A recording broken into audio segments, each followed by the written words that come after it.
I'm Robin Miller-Brecker. And I'm Karen Lenzer. Welcome to Seeking Center, the podcast. Join us each week as we have the conversations and weed through the spiritual and holistic clutter for you. We'll boil it down to what you need to know now. We're all about total wellness, which to us means building a healthy life on a physical, mental, and spiritual level. We'll talk to the trailblazers who will introduce you to the practices, products, and experiences that may be just what you need to hear about to transform your life. If you're listening to this, it's no accident. Think of this as your seeking center and your place to seek your center. And for even more mega inspo, sign up for Seeking Center, the newsletter at seekingcenter.app. Dr. Therese Rowley is a force. There is truly no one like her. She's been a business consultant, skilled intuitive, innovative educator, healing practitioner, and spiritual medium for over 30 years. Dr. Rowley has performed thousands of intuitive readings and facilitated energetic healing for business leaders and professionals, as well as those on a spiritual or conscious path. She's developed the Rowley Method of intuitively reading and healing in the quantum field. Her intuitive coaching and readings employ quantum physics theory to engage your energy remotely, and she facilitates healing and realignment through quantum entanglement, which I experienced and we will definitely be discussing. Dr. Rowley has a Ph.D. in organizational transformation from Union Institute and University, an MBA from Northwestern University, and a master's in public administration from the University of Denver. She has also done extended study in somatic psychotherapy and over 50 different healing modalities. She's the author of Mapping a New Reality, Discovering Intuitive Intelligence. In it, she says, there is a map of reality that lies within each of us. And when we can learn to use it, we can transform pain and persistent challenges into inner gifts and positive life purpose. We could talk to Dr. Rowley for days. So we're going to be packing a lot in this episode around intuitive intelligence, quantum physics, and as she says, breaking open the status quo boxes within a person, a group, or a business so they can experience an expanded reality, one where they can find that they can play a nobler role in a bigger world than they could have previously imagined. Hi, Therese. Hi, Robin. How good to see you. Thanks for having me, Karen. We're so glad you're here. So much to unpack. I can't wait. Let's start with intuitive intelligence. How do you define that? First of all, I really appreciate that people are asking that question these days, because there was a time when intelligence only meant academic intelligence, rational intelligence. And since then, we've learned that there are many different kinds of intelligences, and often social and emotional intelligences are named. We can say that after Daniel Goleman's book that was on the bestseller list for 30 years, Emotional Intelligence, that leaders are better leaders if they're emotionally intelligent compared to if they're only IQ, as in academically intelligent. And so we know how big a role it plays in allowing us to be better leaders. What's less emphasized is what's underneath emotional intelligence, which is intuitive intelligence. And that allows us to access the wisdom that each of us holds as unique beings that we can then bring forward both for our own well-being as well as for the well-being of groups and even companies and corporations. So intuitive intelligence is really understanding the kinds of ways we know what we know, so that we can better access and be at choice for what decisions we make, instead of feeling like we say, this is just me. No, this is you that doesn't know all the other kinds of ways that you can bring forward your wisdom. So that's what that's all about. So Therese, can you just bridge the discovering intuitive intelligence with mapping a new reality? Because when Robin read the intro, I'm sure a lot of ears perked up when they heard those words, map a new reality. Like, how do I do that? So how did the two work together? Great question. I call it mapping a new reality because I think all of us live in a reality that sometimes we've been bequeathed by those who are in our families. And this is the way we do things around here. This is how our neighborhood works. This is how the kids we know do things. This is how I grew up. This is me. That's my map of reality. It has boundaries. Oh, we don't do that. Or, oh, we don't go there. We don't talk to those people because we're us. So we've defined an us, and it's often a primal us that keeps intact the group that we identify with. That if we act that way, that must be us. And we do that even in social media. Oh, that person's the hot chick. And that person's because of the way they dress and because of the way they talk, we know. So that's a map of reality. But we can map new realities the more we understand our capacities to grow in different ways, to perceive in different ways, and and to include really the understanding of different contexts. Because if we continue to live in the context we've always lived in, that's the world we always know. That's why when people say traveling is so important, we say, wow, you think that's important? Oh, you think that's fun? I didn't even think that was fun. And then I did it and thought, oh, it could be fun for me too. So now I have a different context in which to perceive reality. If we do that from the inside out, we have all kinds of ways to know that we don't know what we don't know. And then we can actually bring that out and help share it with others. So the idea is to bring it from the invisible to the visible so that we can make choices. We can define our map of reality differently. We can include more. Maps of reality tend to be expansive. The more we understand through intuitive intelligence, through the ways, the portals through which we perceive reality, the bigger our world can be. Why? Because our maps are usually defined by our gifts and fears. And the fears usually define what goes outside the boundary. Yeah, our family doesn't like them because they're scary folks. And they threaten us by calling us this name. And we're afraid of them. So there's the boundary. When we see things in a different context, intuitive intelligence, it helps us to accept the truth of what is.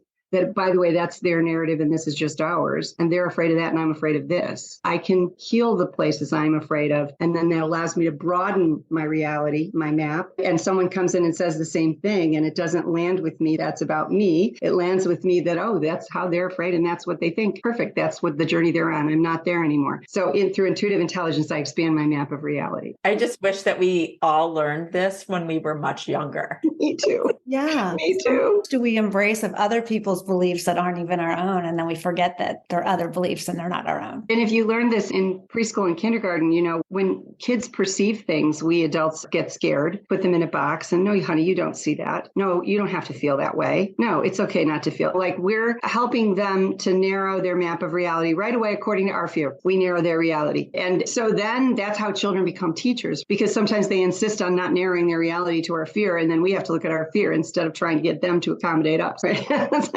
I can attest to that as a parent.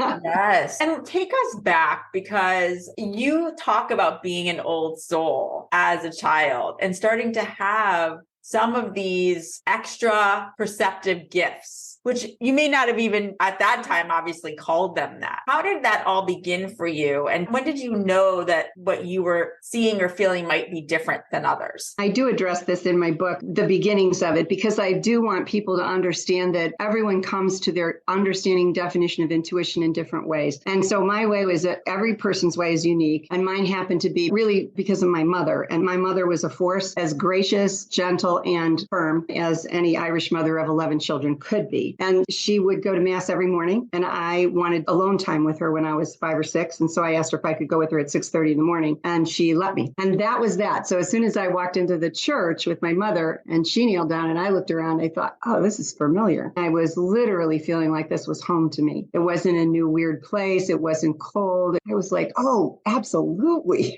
And I remember doing this when I was 6. Actually, I do remember when I was 3 years old, sitting on the back porch thinking, why do people get to do things that they know are wrong and they get away with it? I remember I was 3 years old thinking, shouldn't there be consequences? So old souls usually have these sort of thoughts when they're very young people because they're in touch a little bit more with what was behind the veil before they left than others. And then I went to church and I watched the priest and I thought, oh, I've done that. And it wasn't a weird thought to me because I was only 6. It wasn't like I had any other map that said that's not okay to think that way. I thought, I know how to do that. I knew that. And there were certain gestures he would make that would be not just remembering, but compelling. It was a compelling feeling like, oh, I want to do that. It was a craving because I know that and I loved it. And so it compelled me into a very mystic connection with the divine. From that point on, I was at mass every day for 20 years. And somewhere around 9 years old is when I felt taken out of body at mass, when they're doing what Catholics call the change of the bread and wine into the realization of the energy of Christ. I would be particularly taken and then taken out of body. I wouldn't have described it that way at that time, of course. I would just be like, I was with angels and Jesus and I would see the world and I would be a kid in a big world. I would be looking at them like they were doing their thing and I was just looking around. But after a while, I was given assignments to be more disciplined in my focus. And it allowed me, with 10 brothers and sisters, I had a lot of material.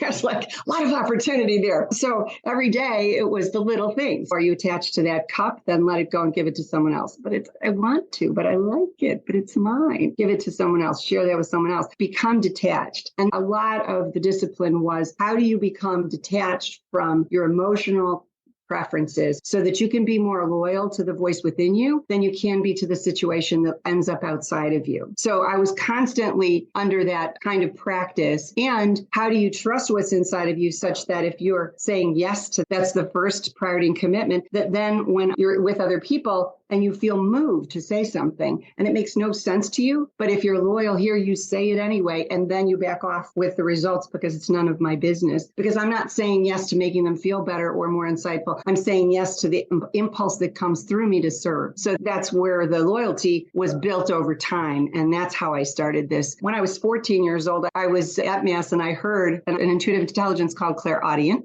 which means that you get your wisdom through words as opposed to pictures or feeling. And I do it through all of them, but primarily through words. And the words were that things would be different between myself and spirit at the age of 21. And I was only 14. And I was like, okay, that's bad because that doesn't sound good to me. But I just put it in the back burner until it happened. And then I was in college and I turned 21 and I went to a prayer meeting that I went to it all regularly at the Newman Center. And I had no idea what people were talking about. I kept thinking, what are they doing? They were praying. I'd been there every single week. Lots of times I would say so. I came to my turn. I looked around. I thought, I have no idea what to say. So it was like spiritual amnesia happened. And then everything went dark. The only thing I did say is, did I do something wrong? I lost my ability to see through things into their meaning, to hear what was the right thing to say, to be able to see. I lost all of it at once. And I thought I must have done something terribly wrong. I need to volunteer more, or I need to be a better person, or I probably offended somebody and God's going to smite me. I don't know. But I heard the gifts that I give to you are not gifts that belong to you. They're the gifts that I give you. So it's mine to give and mine to take away. And I was like, all right, then I get to have this reality. And it's not too different than when people are going along in their life and they're so excited and suddenly they have an accident. They can't use a limb. And for the rest of their lives, it's taken from them. The way of perceiving and being in the world is gone. They have to do it another way. And we actually go through this, all of us. We go through puberty or menopause, or we get married, or all of that changes everything. So we all know what that's like to be in a space where, oh, this is one thing. And then all of a sudden it's another. And I did have a sort of deep spiritual depression, which is just that all the color went out of the world and the sound went out and it wasn't exciting anymore. And I was going along, but I couldn't explain it to anyone because I wasn't psychologically depressed. I was spiritually depressed because I missed the connection that I had. And the only thing I heard was when I said, what do I do now? I heard, read the autobiography of St. Teresa of Avila. Teresa of Avila was a mystic in the church. So I started to read her autobiography in college. It was funny because I was on my way home and I was reading it and I missed the train that I was supposed to take. And I was really mad that I'd missed my train and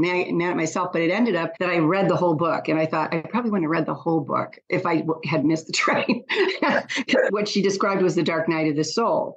And how when we're maturing, we have to have things that are familiar to us taken away so that we have the opportunity to see the world with fresh eyes, to begin to define them differently, and to find out what a priority or preference would be in a world that has no map, right? My map of reality had to change. There is no choice. So the question was, what is of value in a world where you can't find any value? And that's why I began to study. And my search was, what's the fastest way to transform possible as a human being? What methodology would help transform this malaise into something meaningful? I was trying to find a way to heal myself. And I ended up studying over 50 different kinds. And what happened was that my conclusion for that was, which is what I studied, was somatic psychotherapy, which is body-centered psychotherapy. And I learned that the fastest way to transform anything is the gentlest, kindest, quietest way. We're so used to being blasted, breakthroughs like that. But I found that the gentler and the more accepting and the kinder the intervention, the more the body would give way to opening so that wisdom was more available. And so that's why I studied psychotherapy. I had 16 months of training, but I never got my license in it. I just needed to get some of the maps down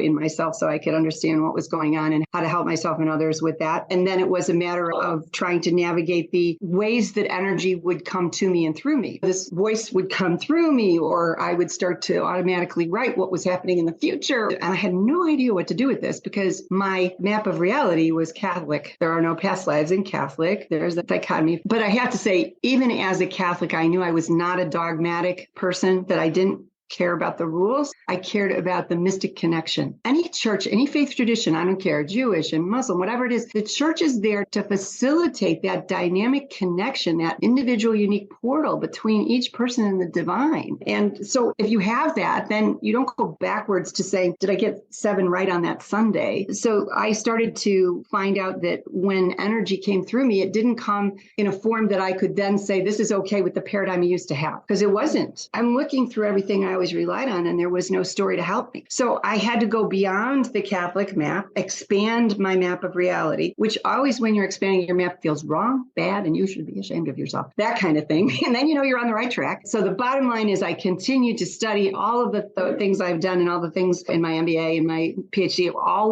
were about, and my Ph.D. was shepherding the corporate soul through transformation. So I combined the energy work with what the spirit of the organization was, because an organization looks just like a person. That you have a head, heart, and gut, and they all tell you different things, and you're confused. You have the marketing department, you have HR, you have manufacturing, they're all telling you different things. It's just a body, where corporate means body. And so it's about how do you bring all of that into harmony. So it started through that spiritual connection for me. And then it became something that I had to translate into language that was more focused on energy, which took me to some quantum physics, which took me back to how do I define intuitive intelligence, but at soul level. So when I do readings, I'm reading people's souls. I don't go to the police and help them find who's missing. I don't tell them what someone on the other side is wearing or what they used to wear. I tell them what their contract was, why they're learning, why they chose to learn with that person. What's the purpose of that? So everything, it hasn't changed. I'm just doing priestly work in a different window dressing. So nothing's changed and everything's changed.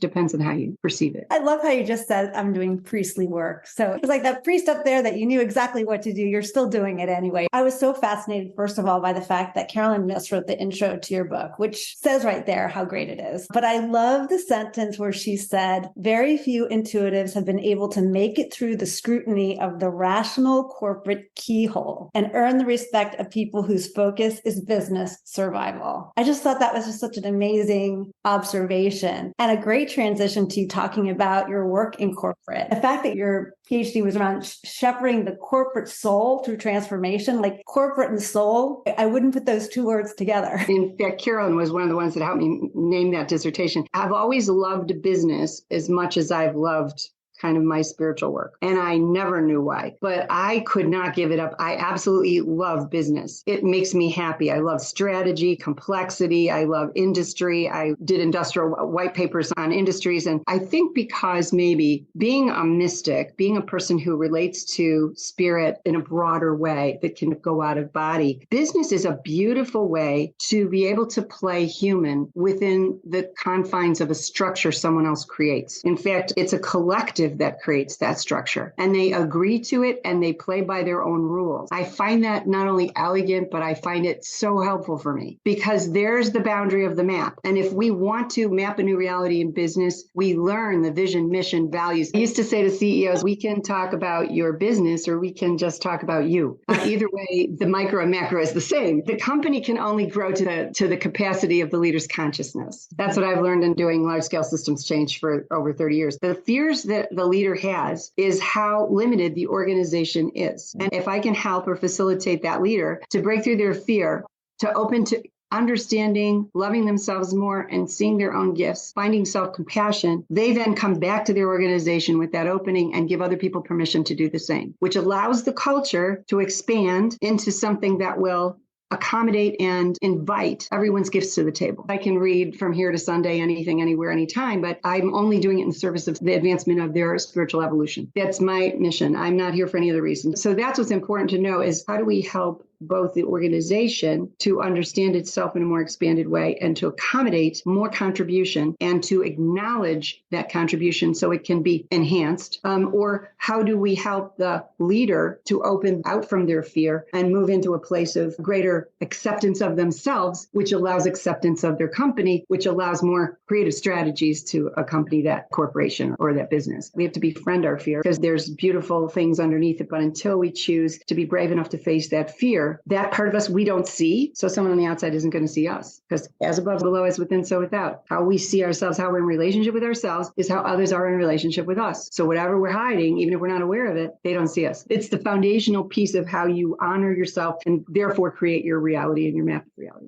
Therese, unbelievable. So we're going to just move a little bit to the Rowley Method that you've created. When I had my session with you, you are, and granted, I know I'm quite open to all of this, right? And I have some experience with it. However, when you speak to your soul, even if you are just have the door open a little, then it's so familiar. And just speaking about actually what happens, which also you combine what is going on energetically, that our energetic system, in addition to the quantum field. Can you talk about that? And when we talk about the quantum field, I know you and I talked about this, which is that what some people may call a past life. That's to be determined, right? Because it could actually all be going on at the same time. They could be parallel lives, but there are certain ones that come up at a very specific time to help your soul evolve in this lifetime. So I'll leave it there. Yeah, exactly. And you'd asked about my method. And I say I call it the Rowley Method because I'm just that creative. I haven't come up with something cool. But because everything starts with the individual, the method helps us to understand how to operate our body as a tool, as a companion, as a good friend to the energy of love that wants to be expressed through us. So first we learn all of the ways in which we know what we know and honor those. Then we can expand the ways we know what we know and decide that we can use them. I talk about 4 kinds of intuitive intelligence that are pretty common and pretty commonsensical. I'll give you an example. I was doing this with my students this morning. You can put a situation that might be difficult for you in front of your third eye, located between your 2 eyes and down from the crown of your head. It's the one that most people know about. It's called clairvoyance. It means clear seeing. It doesn't mean crazy. And when you put it out in front of your third eye, the function of the third eye is to tell you the truth in neutrality. There's no feeling in it. There are no words in it. It's pictures, symbols, and images. It comes through the function of the eye. It's dreams, it's visions, it's that sort of thing. So when you can put a situation that's difficult for you, it could be with you, could be with you and someone else,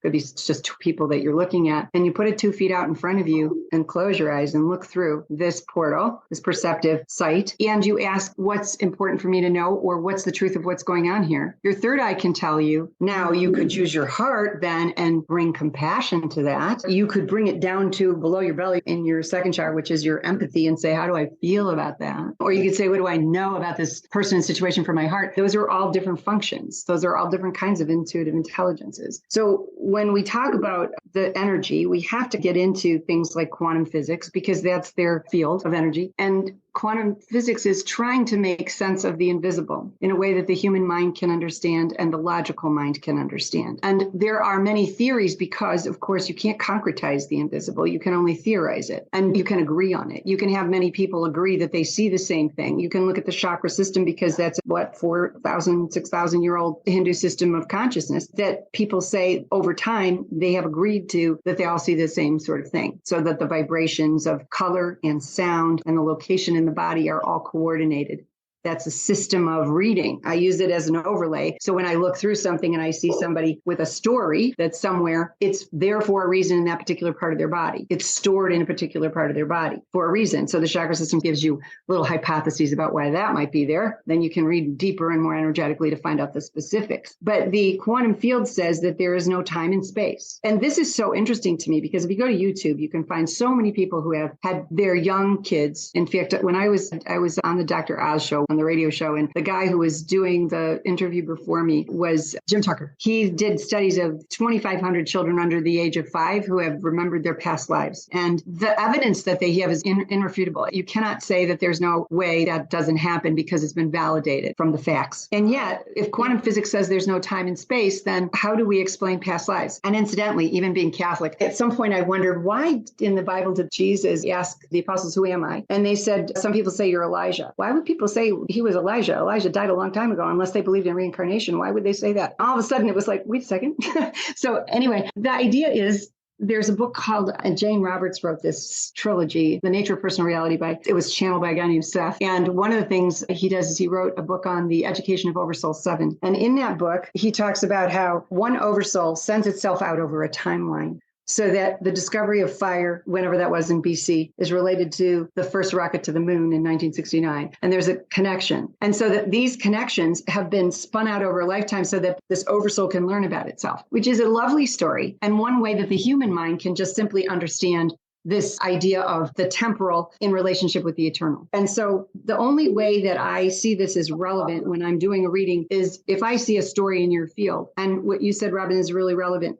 Because when I tell a story, even if it was similar to another story, it will resonate. That is, energetically resonate with you at a level that you will say yes, at a deepest level possible that's called truth for you. And it's sitting in your field. Even people call them past lives. They say, but you're still operating out of the belief system that was born in that particular story. So it's not past, it's present, because you're still operating out of it. That's unhealed. So I call that present. And the idea is, how do we take, if you're still operating out of it, and it's a fear, and we go in and move that fear out, and you decide with your free will, that's no longer relevant to my learning. I'm going to learn a different way and a new path, and I forgive whatever I've done or whatever's done to me, and I move on, because forgiveness is humanity's gift to moving on. Then I can resonate with that as an old map of reality and let go of it and open to new possibilities. So then when you look at that field, is no longer visible. The picture's gone. The story is gone because it's resolved. If you ever saw the TV series Ghost with Jennifer Love.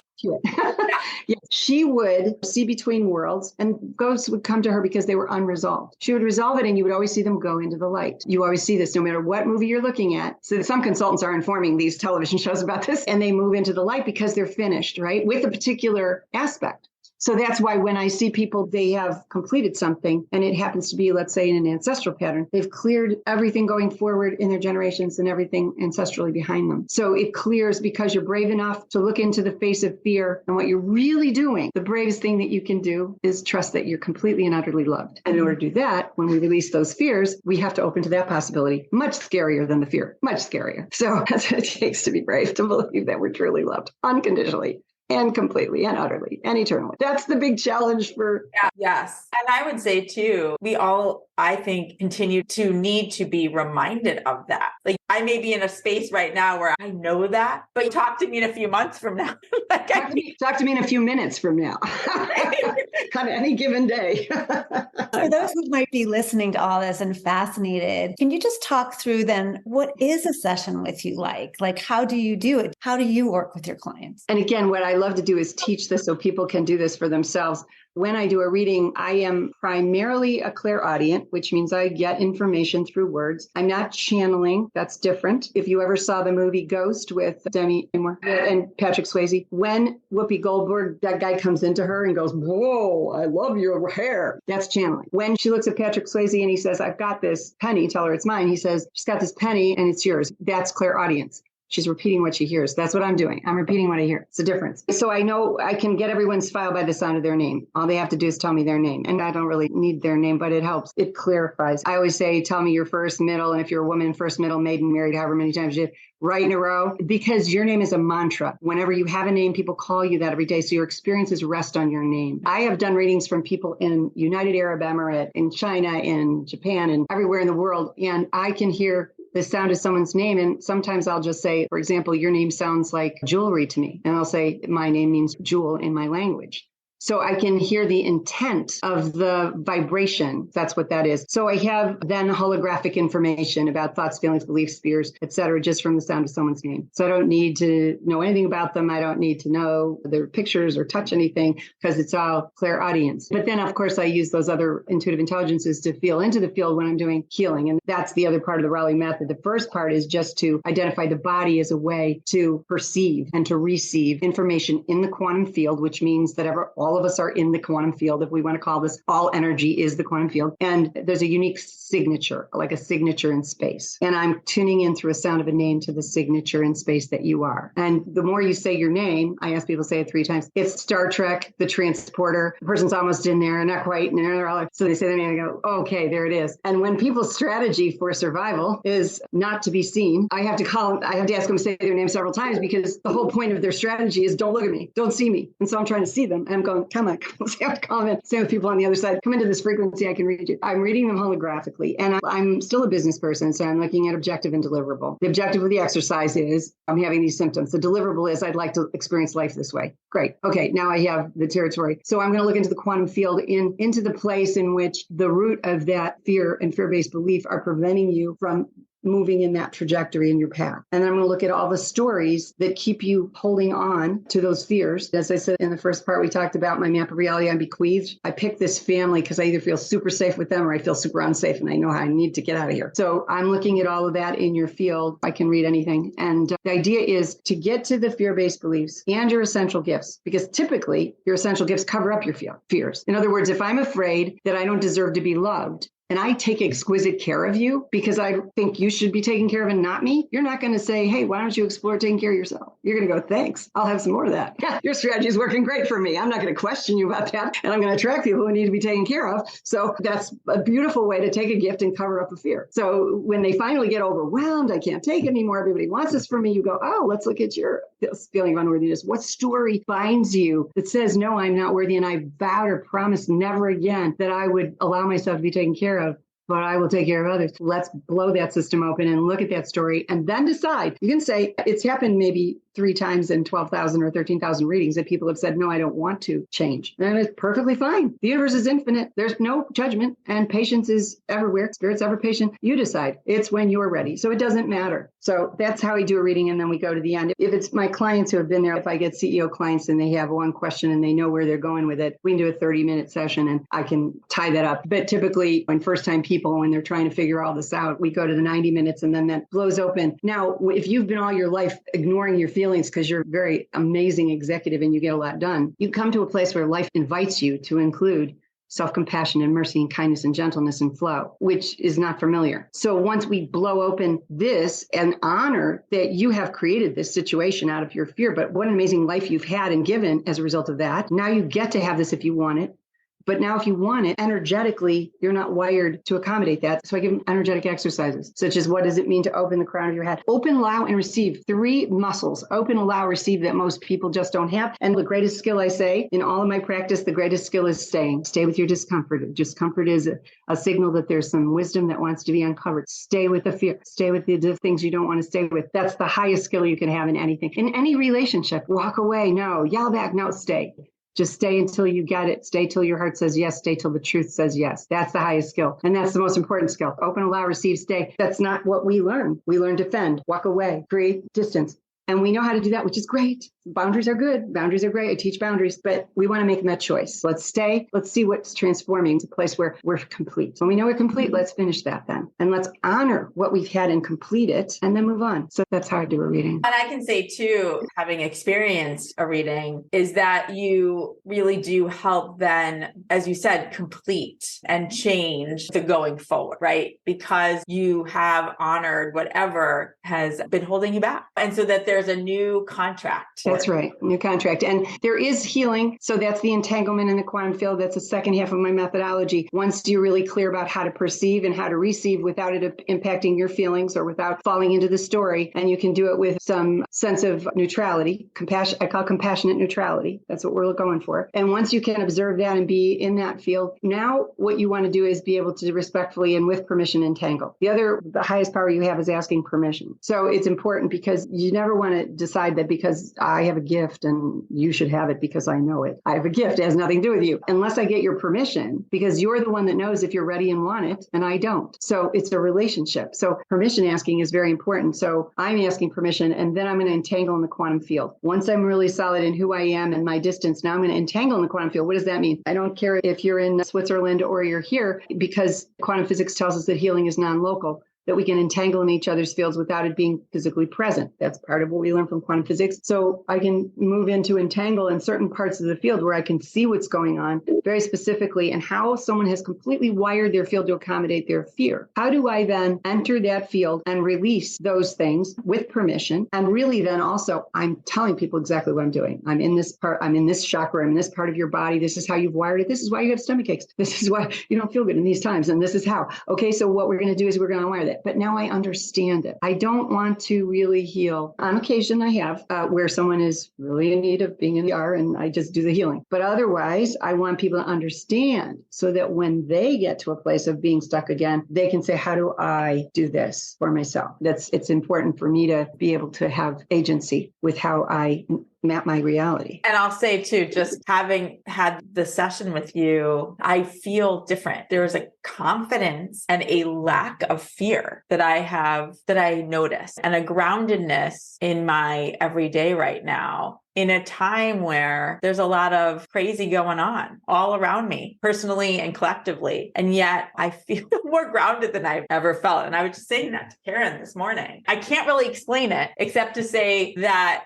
since our session together and since I've been doing the work that you suggested that I do, I have a different perspective and I feel different. So I feel like there has truly been a new reality mapped for me. You have mapped the reality because you chose to be brave enough to look at your fear, to ground even when there's no evidence that it's safe around you. And the spiritual evolution really goes to one goal, and that is to become more loyal to the trust that you are here to enact a purpose of your own making, and that as you're loyal to that, and it's akin to this. I have an amazing client who is also in one of my classes. The first time I met him, I looked at him, I said, wow, you could go in the front lines of anything and no one would shoot you. See, he had protection all over him. He said, I know, that's why I work with the people in the front line of Afghanistan. I think about how Mother Teresa, she walked in the face of war, this little tiny person, and no one shot her. Now, why? Because she has built the presence to say, this is truth. These people matter. I will stand for it. And that's so powerful that people with big guns aren't saying, oh, forget that, and disrespecting it,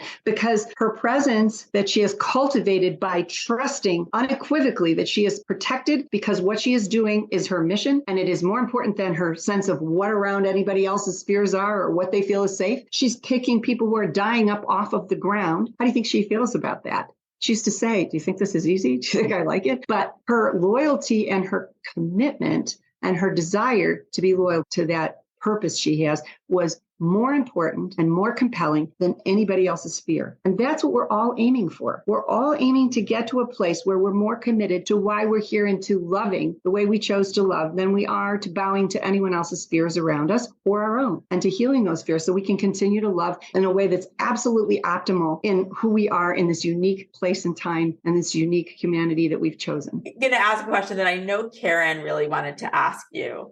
It has to do with defining meditation and prayer. And if you see them differently, or if you see them working together, and is there more power in meditation if you put in quotes an ask to it? And Karen was asking that because she too grew up in the Catholic Church and she was deeply entrenched in prayer. She wanted your opinion on that in terms of meditation and prayer. Meditation, it allows us to move into neutrality so we can open to the possibility of everything in life. It clears the field because typically in meditation, you're allowing space for the things that the noise and distraction cover up to emerge. That means that things I'm afraid of, if I keep talking to my neighbor about their problems or I keep going into social media, I won't notice my fear. And then if I stop and I breathe, eventually the ground swell comes up and I get to face how I feel that I'm ignoring. And that is another way to encounter our fear. And the Buddhists would say, simply stay with that fear or that feeling and be brave enough to stay with it, and it will dissipate because all life changes. And so that allows us to heal. Meditation is a great opener. I found it to be helpful in being able to perceive things with greater neutrality. It trains the brain in neutrality. It trains it to value silence and neutrality and what comes up in the space between words and paragraphs. And because we want to say, even when we're in what's called generative dialogue and listening to people, generative dialogue is actually to have a conversation with someone where you say something and they wait and they say, let me see how that strikes me. They go on the inside and say, this reminds me of this. And they don't know what they're going to say until they let it go in. And then they say it to someone else and they have to wait. That's generative because we don't know what's next. So space allows generativity, which is the original creation, to rise in us. It makes space for creativity. Prayer is more active and it's also more partnership based. You're entering a relationship with spirit in a very more sort of human way, if you will, that we know about relationships as human beings and how important they are. And this is a relationship with spirit that allows our hearts to grow because it's growing inside of a structure, if you will, like prayer, that says this is a safe place. And this is a place that allows us to examine what happens after we feel safe. Because most of the time we walk around in life, many people walk around feeling unsafe. And you can either be creative or you can be safe, focusing on your safety, you're focusing on your creativity. You can't do both. If you feel unsafe, all you're doing is defending yourself. That's what Einstein said. The most important question we can ask is the universe a friendly place? And if we say no, then all we do is spend our time creating intelligent strategies for emotional survival. And if we say yes, then we get to create from our sense of safety. In prayer, it's a place where we can find safety. And from there, we can go deeper. We can go into a place that we trust. And in spirit, there's always a sense that this presence comes to us that engenders trust and safety, that helps us to move from the sense of unsafety to a sense of being beloved. And then from there, all things are possible. That's what we call miracle. It's the clearing of the space between what we truly feel we want and all of the reasons why we tell ourselves we're unworthy of it, or we can't have it, or that it wouldn't be good enough. So it allows us to transcend all the distraction and all of the resistance that we have, and it clears that space. And it also gives us the message that if we're beloved and we truly are beloved and we feel that, we have already everything we need and we're complete as we are. And then go out into the world. Here's the thing. If you want that and you're in this place of feeling beloved and you just say, I prefer that or I like it, that's going to come to you a lot faster. Prayer is really about the intimacy of loving relationship, the essence of loving relationship, that no matter what happens in a relationship, you're still beloved. And when you feel that and know that, it changes everything. That's why people who have near-death experiences are not afraid of death, because they've been to the other side, and Thich Nhat Hanh says there is no death. And it's a change of frequency. If you're on a treadmill and you have a television in front of you and you keep changing the stations and looking at different shows and you're going on and you're on the treadmill, and then one day you turn the television off and you get off the treadmill and there you are. And that's what it's like to be dead. So you don't miss yourself. You're still there. Your consciousness is there. It's just a different window dressing, different costume. So I think prayer leads us to remembering our eternal selves and identifying with it, so that when we're out in the world, we're not identified with this temporal self that wants this and doesn't feel good if it doesn't have that. It simply reminds us that if we identify with who we are as an eternal self, that we can be in the world, and then love can pour through us without all of the negotiations that go on and stop us and resist us and don't allow us to simply express it. Thank you for clarifying that and defining it in that way. Yeah. And last question, which you may say you've already answered, I'm not sure, which is, what is something that people listening right now can do today to start amplifying their intuitive intelligence? Good question. And two things is to go quiet inside, locate your attention in your heart, and just say hello to yourself. Breathe and stay. And you can ask any question you want and wait.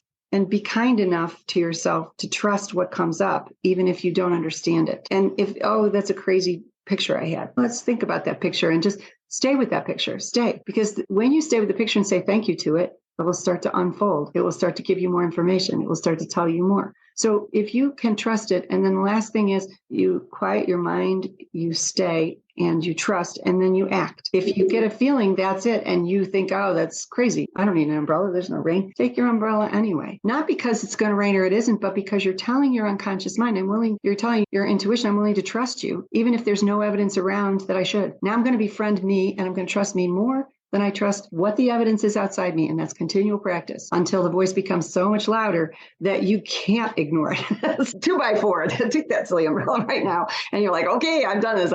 So you just want to stay with it until it gets loud enough that it's your best friend and not one of the people you listen to in the world. Oh, that's such good advice. Now, I just wanted to ask you this question too, which has to do with your upbringing and the fact that you did go to Mass, you said, every day for pretty much the first 20 years of your life.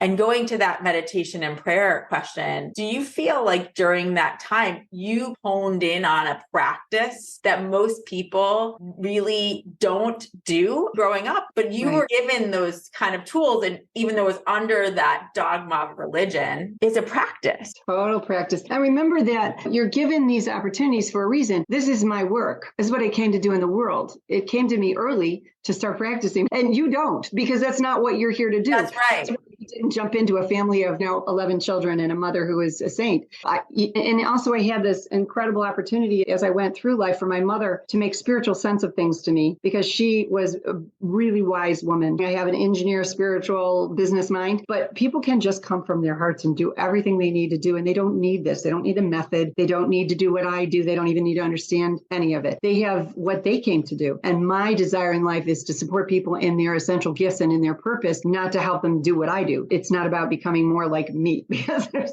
Totally. No, totally. And thank you for clarifying that. That makes so much sense. And you were given that at such a young age on purpose. Just like in my life, my father passed away when I was 12 and a very sudden heart attack. But I know now, right? I actually realized this in my early 30s and now I'm 48.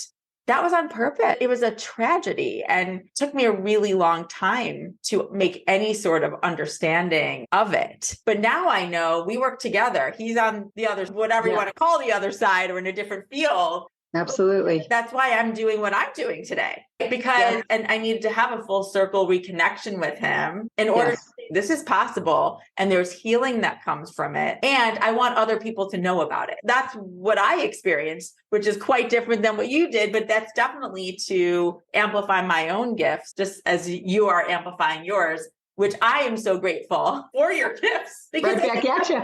Because some of us need that validation and we need that assistance in seeing it and getting to the heart of it. And I think we need different assistance at different times in this lifetime. We are all needed. Everyone has a different gift because we need all of us. The community needs each other. And we're here to share our gifts. We're here to learn about each other and shine back at each other the mirror that will help us to find our own gifts and to be grateful for whatever those are and bring them to the table and honor everyone's gift, no matter how different it is, no matter how the voice sounds, because you don't know what a gift is until you stay long enough to appreciate and say, I don't understand this yet, but I'm going to stay here till I do. I'm going to sit at the feet of this mystery until my curiosity leads me to opening it and honoring it. That's a beautiful way to end today. We have covered so much, and I'm so grateful that we are connected and that now everybody listening is connected to you and your work. And I just want to say that for more about working with Therese, find out more about her books and all of her offerings, please visit thereserowley.com. That's ThereseRowley.com. Thank you, Robin. It's been an honor to be with you.